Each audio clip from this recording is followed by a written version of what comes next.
அனைவருக்கும் வணக்கம். இயேசுவின் இறையிறக்க பெருநாள் வாழ்த்துக்கள். ஆண்டவருக்கு நன்றி செலுத்துங்கள், ஏனெனில் அவர் நல்லவர், என்றென்றும் உள்ளது அவரது பேரன்பு. இரக்கம் என்றால் என்ன? தம் பாடுகளினாலும் இறப்பினாலும் உயிர்ப்பினாலும் இவ்வுலகின் மேல் இயேசு காட்டிய மாபெரும் அன்பே அவ்விரக்கம். 3 ஆண்டுகள் உடன் பயணித்த சீடர்களால் கைவிடப்பட்ட போதிலும் அவர்களை கைவிடாமல் அவர்களை தேடிச் சென்று அவர்களின் பயம் போக்கி அமைதி தந்தது இயேசுவின் எல்லோருக்கும் எல்லாமாக இறைவனின் இரக்கம்.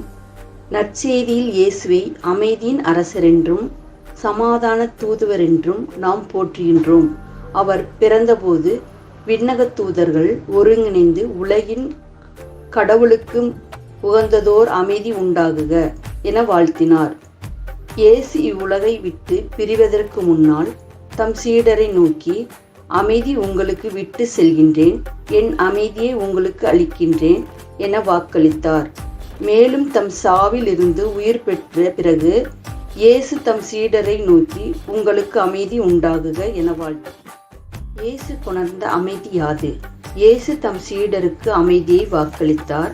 அந்த அமைதி கடவுளுக்கும் நமக்கும் இடையே உருவாகின்ற நல்லுறவையும் பிறரோடு நாம் கொள்கின்ற நல்லுறவையும் குறிப்பதாகும். பாவத்தை முறியெடுத்து நம்மை கடவுளோடு எல்லா மனிதரோடும் ஒப்புரவாக்கின்றது.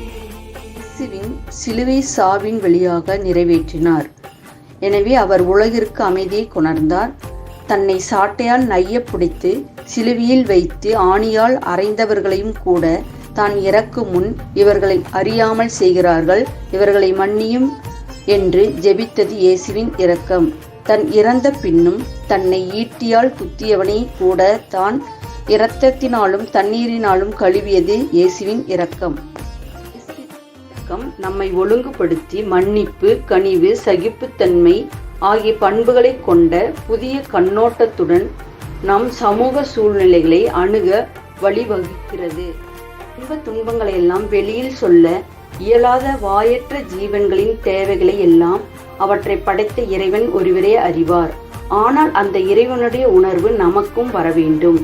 ஏனென்றால் இறைவன் குடியிருக்கும் அனைத்து உயிர்களையும் தன்னுடைய உயிர் போன்று பார்க்கின்ற பொது உணர்வு நம்மிடையே இருக்கலாம். மேற்கூறிய அந்த உயிர்கள் இன்ப துன்பங்களை நாமும் அறிந்து கொள்ளலாம், அவற்றின் வலியை நாமும் உணரலாம். இரக்கம் என்பது வெளியில் இல்லை, ஆன்மாவில்தான் வைக்கப்பட்டுள்ளது.